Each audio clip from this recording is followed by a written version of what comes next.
درنو لیدونکو موږ د یو کډوال سره دلته ولاړ یو له ده څخه به هم د زړه خواله واورو چې په کومو ستونزو له پاکستان څخه خپل هیواد ته راستون شوی دی. حاجي صاحب خپل ځان راته معرفي کړه. ما نوم دی صنم خان، یم د فیض آباد ولسوالۍ. نو موږ په دغه راغلو چې وروره چې 3 کلن ماشوم بیایي او زنانې سره چې کم ثبوت نه وي هغه بیایي، مردانه په یو خوا روانې او زنانه په بله خوا روانې، ماشومان په بله خوا روانې.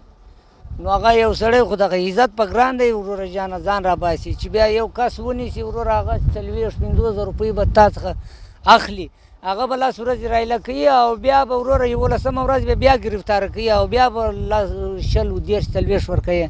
نو په دغه خاطر موږ مجبور سولو په عذاب سولو. نو تر دې په عذاب یې ده څنګه وي؟ د پاکستان په کوم علاقه کې زه په جیلم کې وم، پنجاب کې. څومره وخت یې تېر کړ؟ تقریبا 15-16 کاله کېږي. 15-16 کاله.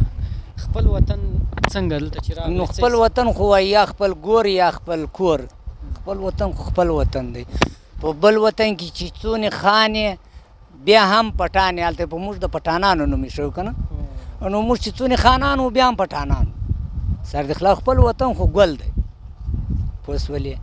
نو بس دغه غریبۍ په خاطر باندې موږ هلته شپې ورځې تېرولې، خو بس وروره جانه هغه و چې هغه غریبي هم نه شوله. بس د پاکستان چلن، ظلم، نور څه تاسو سره؟ نور خو دغه ظلم و. نو غریب سړی چې وروره د بېګا د ونه لري او 30-40 روپۍ ورکوي یا زوی ورور رایله کوي هغه هم په پیسو، که پیسې ورنه کړي هلته به پروت یا د پوډرو په کیس کې بیایي یا کمبل کیس ورته جوړ کړي. هغه وروره جانه 10 کاله و 15 کاله و 15 کاله به قید. نو هغه مجبوره دی وروره جان ستا څخه به قرضوي هغه خپل یا زوی یا ورور یا خپل ځان به رایله کوي. نو بس دغه ظلم دی. نو تر دې پورته ظلم بله چیرې؟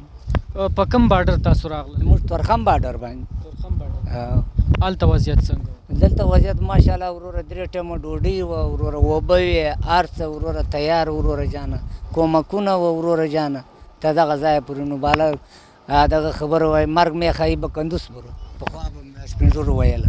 او دلته څنګه امکانات سهولتونه شته؟ سهولتونه نو بس وروره جانه یوه کوټګه کوم هلته پیدا کړې ده، که یو پټی مځکه وي د هغو وس خو نه لرو چې موږ وروره ځان ته جوړ کړو. نو وروره جانه هغه به د خیره سره د کومکو په خاطر راته جوړ شي د خیر کور ودان انشاءالله. انشاءالله.